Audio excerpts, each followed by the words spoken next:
Le Moyen-Orient est une poudrière. Donald Trump supplie publiquement ses ennemis d'arrêter, mais est-ce déjà trop tard? Imaginez la scène. Le président américain, d'ordinaire si sûr de lui, abandonne la rhétorique guerrière pour demander grâce, en direct, sur ses réseaux sociaux. Pourquoi ce revirement soudain? Parce que, après une attaque israélienne audacieuse sur le champ gazier stratégique de South Pars en Iran, tout a basculé. L'infrastructure énergétique iranienne en feu, Téhéran riposte sans hésiter, et ce ne sont pas seulement Israël, mais aussi les alliés américains du Golfe, qui se retrouvent dans la ligne de mire. Des missiles pleuvent sur les raffineries saoudiennes, des incendies colossaux paralysent la production, et la panique s'empare des marchés mondiaux. Trump, piégé entre l'option d'une guerre totale qu'il redoute et la perspective humiliante de rester spectateur, voit l'Amérique perdre la main. À chaque minute, la possibilité d'un embrasement généralisé qui bouleverserait l'économie mondiale, ferait exploser les prix de l'énergie et menacerait nos vies, devient plus réelle. Mais comment en est-on arrivé là? Revenons sur les événements déclencheurs. Tout a commencé par une opération risquée qui a mis le feu aux poudres. Le 18 mars, une attaque frappe le champ gazier de South Pars, véritable poumon de l'économie iranienne. Ce site, vital à la fois pour les recettes de l'État et pour l'approvisionnement énergétique régional, est en grande partie détruit. Les images de flammes et de panaches de fumée envahissent rapidement les réseaux sociaux. Pour l'Iran, le choc est immense. Des milliards de dollars de pertes, une industrie paralysée et surtout une humiliation nationale. Au même moment, Israël, suspecté par Téhéran d'être à l'origine de l'attaque, nie toute implication. Pourtant, pour les autorités iraniennes, le doute n'est pas permis. Il s'agit d'un acte de guerre, une provocation qui réclame vengeance. Téhéran promet alors une riposte rapide et dévastatrice, non seulement contre Israël, mais aussi contre ses alliés, perçus comme complices par leur proximité avec les intérêts américains dans la région. Dès le lendemain, l'avertissement iranien se veut clair. Toute nouvelle attaque sur son territoire signifiera la destruction pure et simple d'infrastructures stratégiques dans le Golfe. La tension monte. À Riyad et à Doha, on retient son souffle.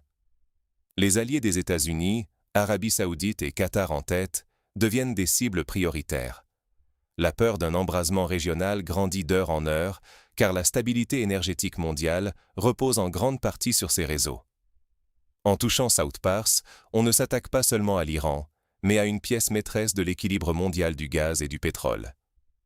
Dans ce contexte, l'enjeu est colossal. La moindre erreur pourrait plonger le monde dans une crise énergétique sans précédent, faire flamber les prix à la pompe et bouleverser les marchés internationaux. La capacité des États-Unis à protéger leurs partenaires est mise à l'épreuve comme jamais auparavant, alors que Donald Trump hésite sur la stratégie à adopter. L'engrenage de la riposte ne tarde pas. L'Iran frappe fort. La riposte iranienne est foudroyante et vise les points névralgiques du Golfe. Moins de 24 heures après l'attaque israélienne sur South Pars, Téhéran déclenche une série de frappes massives sur les infrastructures énergétiques de la région. Les premiers missiles s'abattent sur les raffineries géantes d'Arabie saoudite, provoquant des explosions spectaculaires et des incendies incontrôlables. Les images de panaches de fumée noire sur fond de raffineries en flammes font le tour du monde, alimentant la panique sur les marchés pétroliers.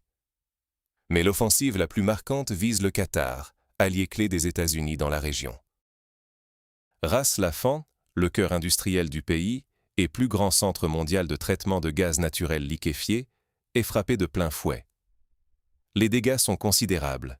Des installations stratégiques du géant qatari Qatar Energy partent en feu, compromettant des semaines, voire des mois, de production. Pour Doha, l'attaque iranienne est une agression directe, une menace à la fois pour sa sécurité nationale et pour la stabilité régionale. La réaction ne se fait pas attendre. Le Qatar expulse 2 diplomates iraniens, donnant 24 heures pour quitter le pays. Le Koweït, inquiet pour sa propre sécurité, prend la même décision.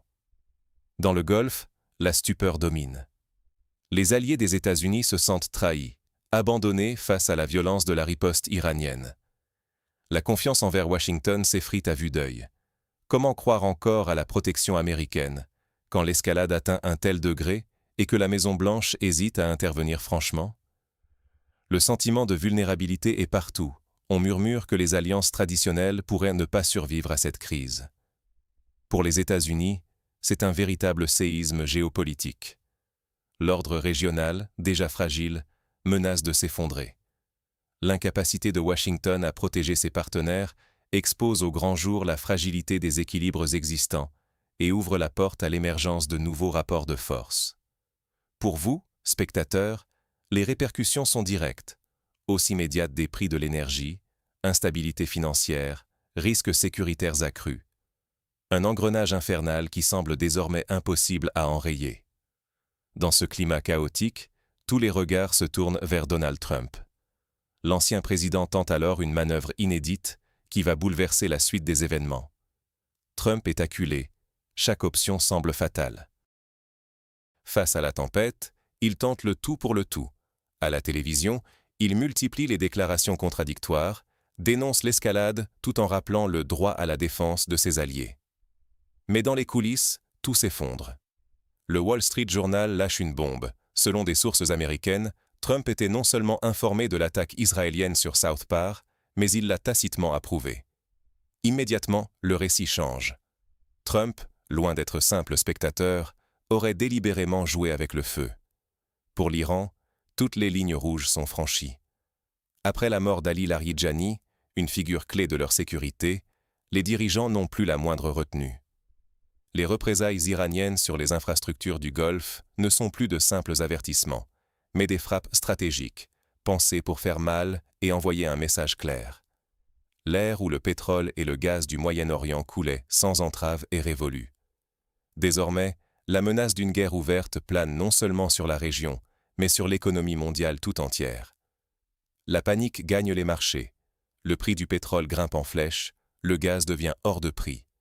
L'Europe, l'Asie, l'Afrique, tous les continents voient leur sécurité énergétique vaciller. Pour Trump, chaque option est un piège. S'il reste passif, il trahit ses alliés, expose la faiblesse américaine et risque d'être balayé aux prochaines élections. S'il riposte massivement, il entre dans la guerre totale qu'il promettait d'éviter, celle qui pourrait plonger le monde dans le chaos. L'image de force de Washington vole en éclats. Les alliés du Golfe doutent, les adversaires se sentent pousser des ailes. Le leadership américain, pilier de l'ordre mondial depuis des décennies, vacille dangereusement. Le monde retient son souffle, suspendu au choix d'un président isolé, piégé par sa propre stratégie. Mais cette crise, au-delà de la panique immédiate, révèle surtout des failles profondes dans les alliances du Golfe. Pour la première fois, les alliés de Washington envisagent de tourner la page. Face à la violence de cette crise, un vent de doute souffle sur la région. L'Arabie saoudite, le Qatar. Tous ces pays, autrefois sûrs de la protection américaine, regardent aujourd'hui leurs raffineries partir en fumée, alors que la Maison-Blanche hésite et se contente de tweets, de déclarations contradictoires, sans véritable cap. Le sentiment d'abandon est profond. Après des années à miser leur sécurité sur la puissance américaine, ils se demandent désormais « Peut-on encore compter sur Washington ?» Ce qui était impensable il y a quelques mois devient une réalité. L'idée de chercher de nouveaux partenaires se répand. La Chine, la Russie, autrefois perçues comme des rivaux lointains, apparaissent soudain comme des alternatives crédibles, capables d'offrir leur protection ou, au moins, de peser dans les négociations. Pour les monarchies du Golfe, la tentation de diversifier leurs alliances n'est plus taboue. On parle déjà de contacts discrets, de rencontres en coulisses, un véritable séisme dans l'ordre régional. Mais ce bouleversement va bien au-delà de la géopolitique. Pour tous, il y a une leçon à tirer. Il faut repenser la sécurité et surtout l'autonomie énergétique. La crise actuelle montre à quel point le monde tient à un fil. Un seul incident peut mettre à genoux l'économie mondiale. Les prix du pétrole explosent, le gaz devient rare. Et soudain, votre pouvoir d'achat, votre emploi, la stabilité de votre pays sont en jeu. Plus personne n'est à l'abri des conséquences d'une guerre lointaine. Faute d'anticipation, chacun risque de tout perdre. Son indépendance, sa sécurité, son influence. C'est un avertissement pour les dirigeants, mais aussi pour chacun d'entre nous. La dépendance à des alliances fragiles et à une énergie importée peut coûter très cher du jour au lendemain. Alors, que va-t-il se passer? Reste à savoir si Trump saura éviter le pire. Les prochains jours façonneront le destin non seulement du Moyen-Orient, mais du monde entier. Ce qu'on croyait hier inimaginable est en train d'arriver sous nos yeux. Le cœur énergétique de la planète vacille, les alliances forgées depuis des décennies se fissurent, et l'ordre mondial, que beaucoup pensaient immuable, semble plus fragile que jamais.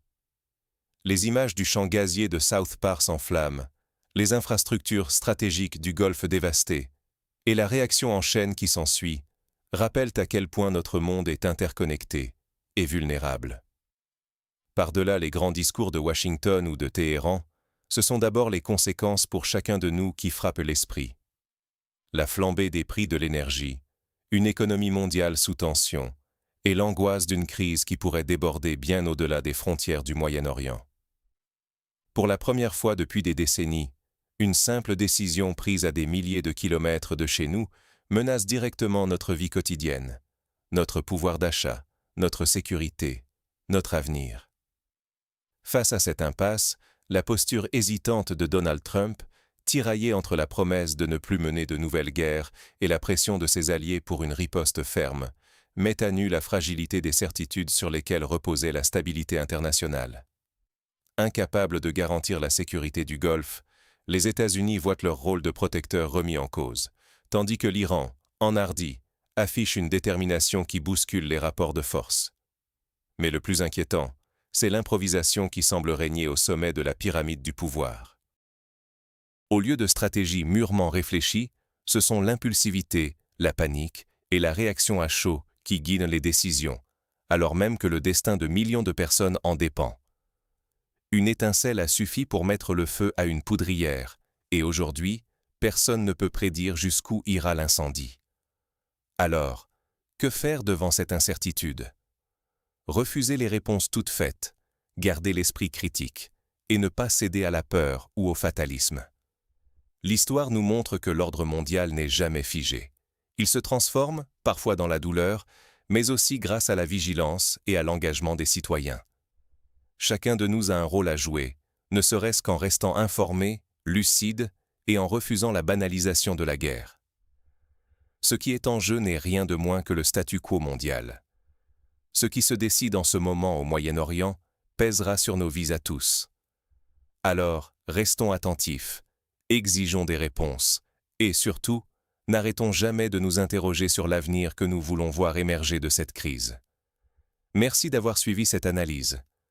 Prenez soin de vous, gardez l'esprit ouvert, et à très bientôt pour la suite de nos décryptages.